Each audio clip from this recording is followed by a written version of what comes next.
Assalamualaikum warahmatullahi wabarakatuh. Hai sobat mahasiswa dan mahasiswi Stikom PGRI Banyuwangi. Gimana kabarnya? Ibu harapkan semoga kalian di rumah selalu sehat walafiat dan semoga dalam perlindungan Allah Subhanahu wa taala. Kita bertemu lagi pada kesempatan kali ini tetapi dengan suasana yang berbeda.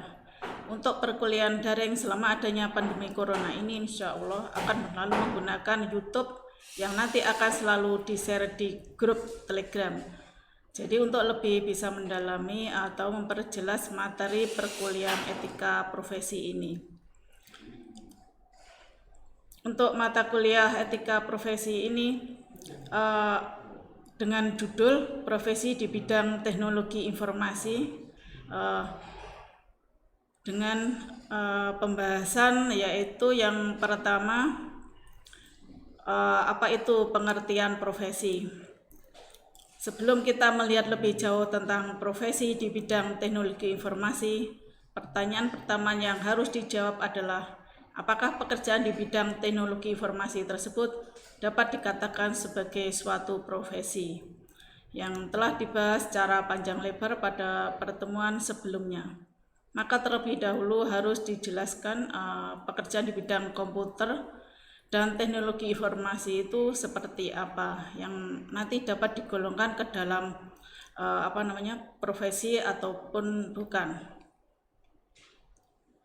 Profesi di sini adalah istilah profesi yang telah dimengerti oleh banyak orang bahwa suatu hal yang berkaitan dengan bidang yang sangat dipengaruhi oleh pendidikan dan keahlian, sehingga banyak orang yang bekerja tetap sesuai, tetapi dengan keahlian saja yang diperoleh dari pendidikan, kejuruan juga belum cukup disebut dengan profesi, tetapi perlu penguasaan teori sistematis yang mendasari praktek pelaksanaan dan hubungan antara teori dan penerapan dalam praktek.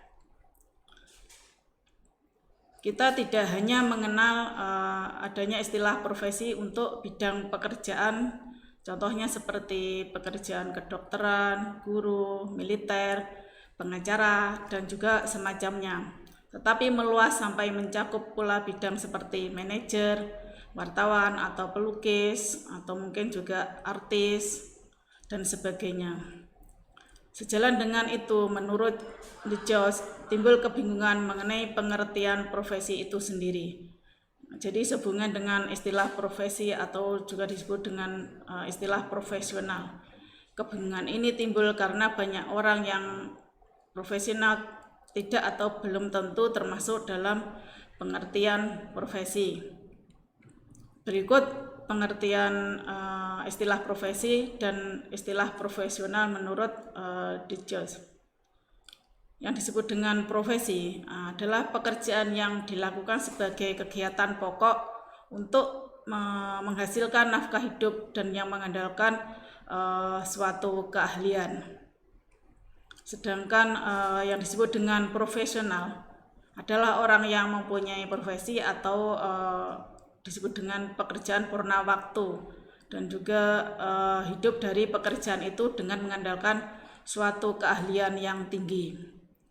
Atau seorang profesional adalah seorang yang hidup dengan mempraktekkan suatu keahlian tertentu atau dengan terlibat dalam suatu kegiatan tertentu yang menurut keahlian, sementara orang lain ini melakukan hal yang sama sebagai sekedar hobi, mungkin untuk senang-senang atau untuk mengisi waktu luang.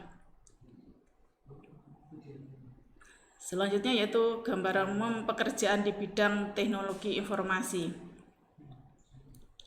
Dengan posisi tenaga kerja di bidang teknologi informasi yang sangat bervariasi, di sini akan menyesuaikan skala bisnis dan juga kebutuhan pasar. Maka sangat sulit mencari standarisasi pekerjaan di bidang ini. Namun setidaknya kita dapat mengklasifikasikan tenaga kerja di bidang teknologi informasi tersebut berdasarkan jenis dan kualifikasi pekerjaan yang ditanganinya. Berikut ini adalah penggolongan pekerjaan di bidang teknologi informasi yang berkembang belakangan ini. Jadi secara umum pekerjaan di bidang teknologi informasi setidaknya terbagi dalam 3 kelompok sesuai bidangnya. Kelompok pertama adalah mereka yang bergelut di dunia perangkat lunak atau disebut juga dengan software ya. Baik mereka yang merancang sistem operasi, database maupun sistem aplikasi. Pada lingkungan kelompok ini terdapat pekerjaan-pekerjaan seperti yaitu sistem analis. Ini merupakan orang yang bertugas menganalisa sistem yang akan diimplementasikan, mulai dari menganalisa sistem yang ada, kelebihan dan kekurangannya, sampai studi kelayakan dan desain sistem yang akan dikembangkan. Kelompok berikutnya yaitu programmer. Nah, ini merupakan orang yang bertugas mengimplementasikan rancangan sistem analis, yaitu membuat program, baik berupa program aplikasi maupun berupa sistem operasi sesuai sistem yang dia akan dianalisa sebelumnya. Berikutnya yaitu web designer. Ini merupakan orang yang melakukan kegiatan suatu perencanaan termasuk studi kelayakan, analisis, dan desain terhadap suatu proyek pembuatan aplikasi yang berbasis web.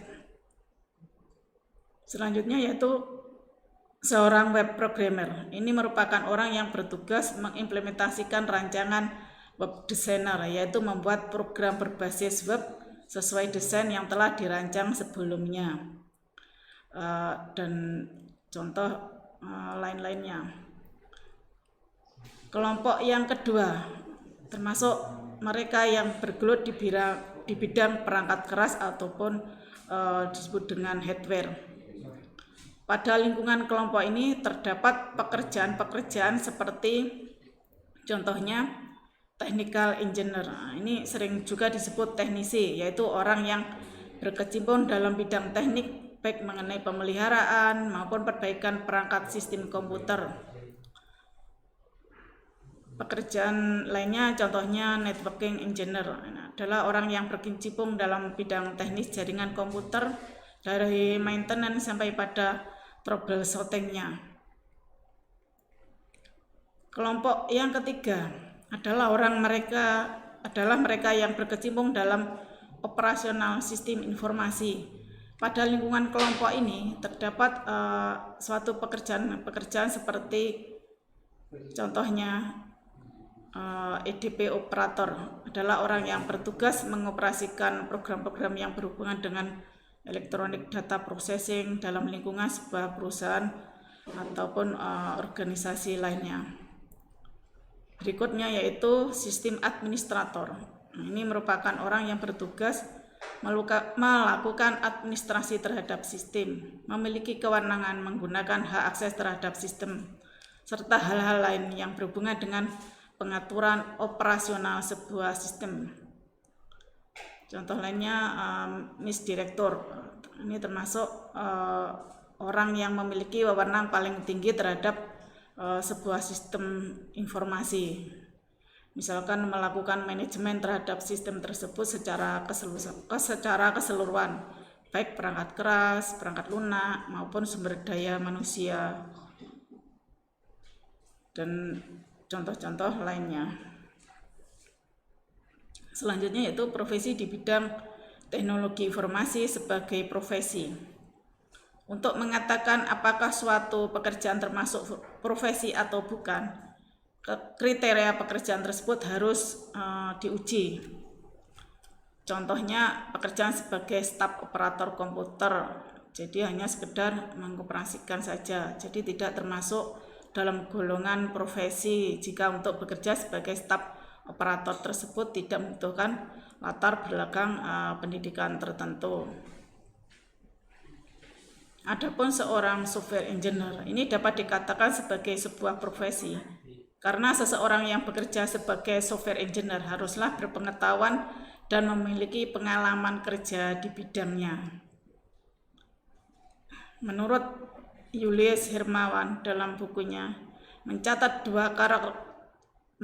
dua karakteristik yang dimiliki oleh seorang software engineer sehingga pekerjaan tersebut layak disebut sebagai sebuah profesi. Jadi di sini ada dua karakteristik dalam kompetensi dan adanya tanggung jawab pribadi.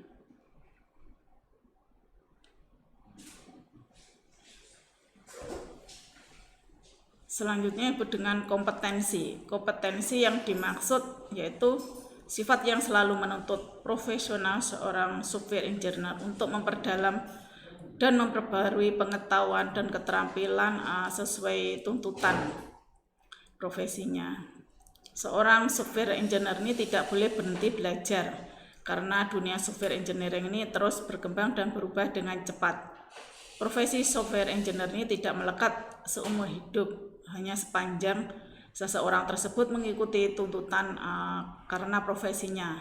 Jadi ini sesuai dengan etika profesi yang berlaku umum, bahwa hanya profesional yang berkompeten yang berhak melakukan pekerjaan di bidangnya. Berikutnya yaitu adanya tanggung jawab pribadi. Yang dimaksud yaitu kesadaran untuk membebankan hasil pekerjaannya sebagai tanggung jawab pribadi. Jadi seorang software engineer ini harus mengenal kemampuan dirinya sendiri sehingga bisa mempertanggungjawabkan semua pekerjaan yang dilakukan secara moral. Selalu merekomendasikan apa adanya melakukan pekerjaan yang menjadi bidang kompetensinya dan mendahulukan kepentingan umum. Jadi di sini agar dapat melaksanakan tugas dan tanggung jawabnya secara baik dan benar, seorang software engineer ini perlu terus mengembangkan ilmu dalam bidang pengembangan perangkat lunak. Ya. Contohnya seperti bidang ilmu metodologi pengembangan dalam perangkat lunak. Jadi bidang ini mencakup misalkan teknik analisa masalah, desain atau perancangan sistem yang ada dan yang nanti akan dibangun, serta implementasi dalam pemrograman dari desain menjadi perangkat lunak yang siap pakai. Selanjutnya itu manajemen sumber daya. Dalam bidang ilmu tentang bagaimana merencanakan, mengadakan, mengawasi, dan mengoptimalkan pemanfaatan sumber daya untuk keperluan pengembangan perangkat lunak yang nanti akan dibangunnya. Selanjutnya itu mengelola kelompok kerja. Di sini merupakan bidang ilmu manajemen dan organisasi tentang bagaimana melakukan sinergi antar komponen dalam sebuah kelompok kerja untuk mencapai tujuan tertentu. Berikutnya yaitu komunikasi. Komunikasi ini merupakan bidang ilmu yang mempelajari teknik komunikasi dan interaksi dengan manusia lain. Selanjutnya pekerjaan di bidang teknologi informasi standar pemerintah. Mengingat pentingnya teknologi informasi bagi pembangunan bangsa, maka pemerintah pun merasa perlu membuat standarisasi pekerjaan di bidang teknologi informasi bagi pegawainya. Misalkan institusi pemerintah telah mulai melakukan klasifikasi pekerjaan dalam bidang teknologi informasi sejak tahun 1992. Klasifikasi pekerjaan ini mungkin masih belum dapat mengakomodasi klasifikasi pekerjaan pada teknologi informasi secara umum. Terlebih lagi, deskripsi pekerjaan masih kurang jelas dalam membedakan setiap sel pekerjaan. Selanjutnya yaitu standarisasi profesi teknologi informasi menurut Special Regional Interest Group on Professional Standardization South Asia Regional Computer Confederation. Merupakan jenis pengelompokan lain untuk pekerja di kalangan teknologi informasi. Yang sering digunakan adalah dalam pengklasifikasian standarisasi profesi di bidang teknologi informasi menurut Special Regional Interest Group on Professional Standardization South Asia Regional Computer Confederation. Menurut South Asia Regional Computer Confederation atau disingkat dengan SACE ini merupakan suatu forum atau badan yang beranggotakan himpunan profesional atau seorang teknologi informasi yang terdiri dari 13 negara. SACE ini dibentuk pada Februari 1978 di Singapura oleh 6 ikatan komputer dari negara-negara tetangga, contohnya dari Hong Kong, Indonesia, Malaysia, Filipina, Singapura maupun Thailand. Indonesia sebagai anggota telah aktif turut serta dalam berbagai kegiatan yang dilaksanakan oleh SACE itu. Salah satunya adalah Special Regional Interest Group on Professional Standardization yang mencoba merumuskan standarisasi pekerjaan dalam dunia teknologi informasi. Jadi model SACE ini untuk pembagian job dalam lingkungan teknologi informasi merupakan model 2 dimensi yang mempertimbangkan jenis pekerjaan dan tingkat keahlian ataupun tingkat pengetahuan yang dibutuhkan. Selanjutnya yaitu di sini ada beberapa kriteria menjadi pertimbangan dalam mengembangkan klasifikasi job, yaitu contohnya cross country, cross enterprise applicability. Di sini bahwa job yang diidentifikasi tersebut harus relevan dengan kondisi region dan setiap negara pada region atau wilayah tersebut serta memiliki kesamaan pemahaman atas setiap fungsi dalam suatu pekerjaannya. Berikutnya itu function oriented, jadi bukan title orientednya. Klasifikasi pekerjaan berorientasi pada fungsi yang berarti bahwa gelar atau titel yang diberikan dapat saja berbeda, tetapi yang penting fungsi yang diberikan pada pekerjaan tersebut sama. Gelar atau titel dapat berbeda pada juga negara yang berbeda. Selanjutnya yaitu testable atau certificable. Di sini klasifikasi pekerjaan harus bersifat testable, yaitu bahwa fungsi yang didefinisikan bisa diukur atau juga bisa diuji. Berikutnya yaitu applicable. Di sini fungsi yang didefinisikan harus dapat diterapkan pada mayoritas profesional teknologi informasi pada region atau wilayah masing-masing.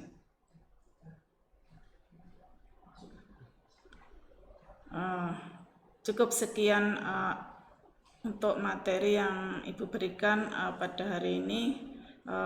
Sampai ketemu lagi di lain kesempatan. Selamat siang. Wassalamualaikum warahmatullahi wabarakatuh.